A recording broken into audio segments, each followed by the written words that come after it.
In this Blender tutorial, I'm going to show you how you can make this great procedural wood texture with just a few nodes. I'm even going to show you how you can add some randomness to the texture so it doesn't look exactly the same. You could add much more randomness to it, but I like to keep it simple so it's very fast to set up this procedural wood texture in Blender. So let's go ahead and go to shading. And as you can see, we have this shading node. And I'm just going to delete the wood texture and add a new texture to this object. And I'm going to delete the wood texture on this one. And we'll also use the existing material 1, and we'll call this wood 2. So this is our wood 2 texture. The first thing we need to do is press Shift A in the node editor, click on search, and then type in coordinate for texture coordinate. This will help us find out where everything is. And so we're going to use this object information. Then we'll press Shift A and search again, and we'll go for mapping. And then we're going to take the object and we're going to go straight into the vector. So now we know some object information and it's in the mapping. Then we're going to press Shift A and we're going to search, and we're going to get a Musgrave texture. And we'll place the vector right into the vector here. And then just to see what's going on, we can go ahead and plug this Musgrave texture height into the base color of our object. And as you can see, now you can see the Musgrave texture having an effect on our object. It doesn't quite look like wood yet, so we can change the scale of this to be different things. We can also raise up the detail.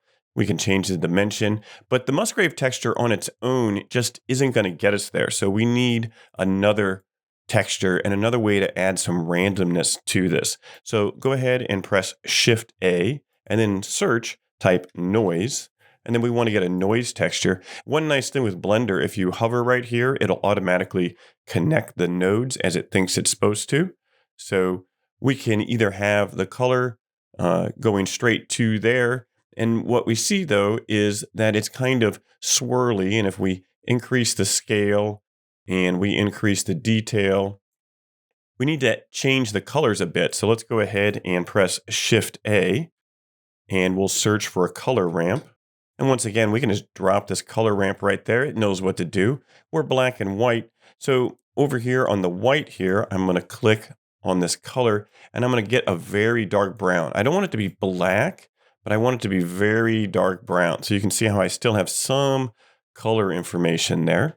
And then on this one over here, I'm going to get a bright orange. So I'll click here, and I need to raise up the value, and then we'll get a nice bright orange, not too green. And then we want to drag this black slider. Remember, it's not 100% black. We want to drag it over a bit so we get more of that. And then we can drag this over too. So we definitely have some sections that stay 100% orange. And then we want to get one more. So we're going to get this slider, but it's important that you put it on this side of the black slider. And we want to make this much brighter. So we'll go ahead and make it brighter.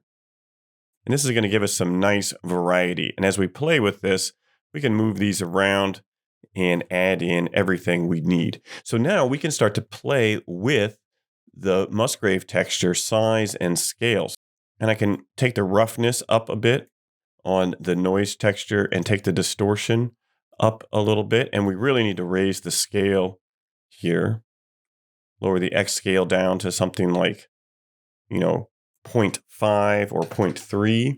And that'll stretch out that texture. And then we can raise the Y scale. So on the Musgrave, we can lower that scale really far down. And then as we adjust these, so with this lower scale on the Musgrave texture and a higher detail, we can even type in a 22 for our detail.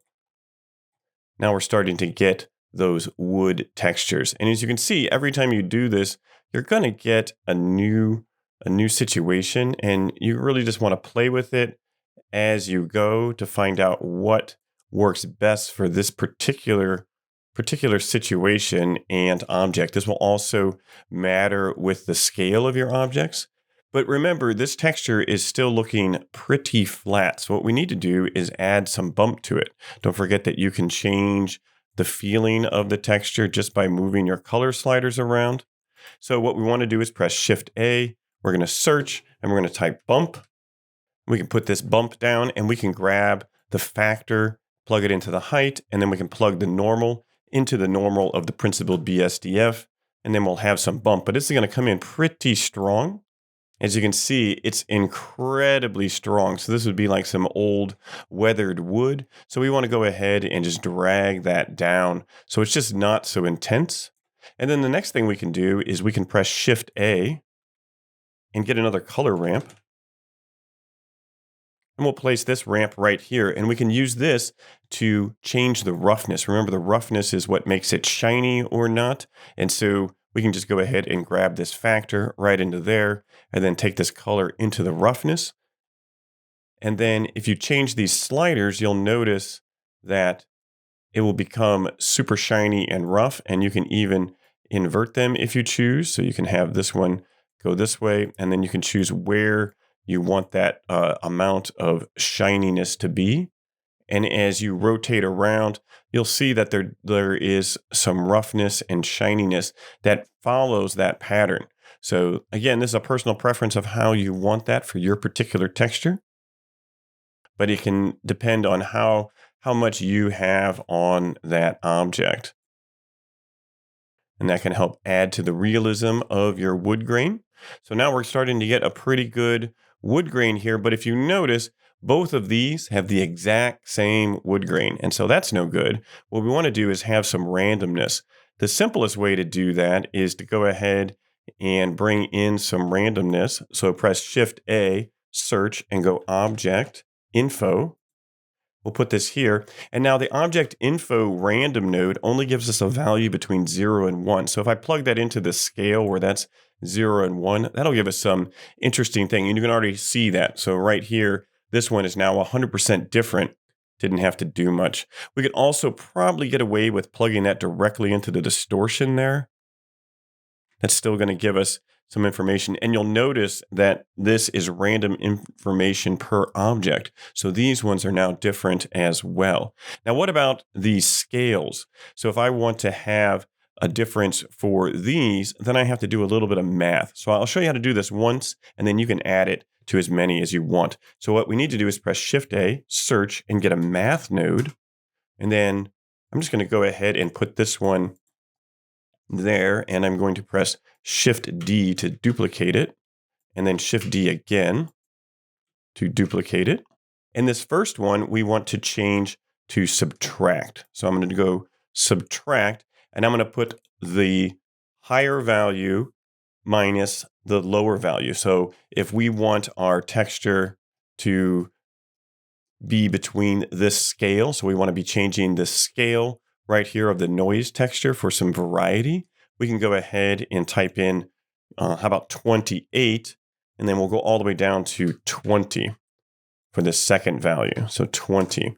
And then we're going to change this one to multiply, and then we're going to take this value straight into there. We'll take the random number to here, and then we're going to take this value here, and we're going to add, and we're actually going to add that original value. So the lower bound, we'll go ahead and add that lower bound in 20. And then now we have a random number between 28 and 20 that we can plug into the scale. So then I'll take this value right here, plug that into the scale. And now we're getting even more randomness on these objects. You can see how that's really starting to change things. Looks like we got our bump. We need to knock that down just a little bit. That's pretty bumpy.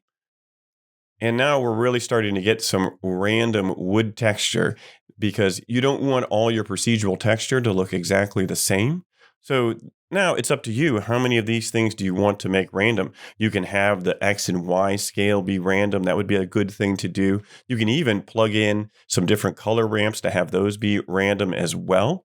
So I highly encourage you to go ahead and get these things to be more random with what you are creating for your procedural wood textures in Blender. But it should be pretty simple to set these nodes up, and then you'll have some nice procedural wood texture in Blender. Happy 3D modeling.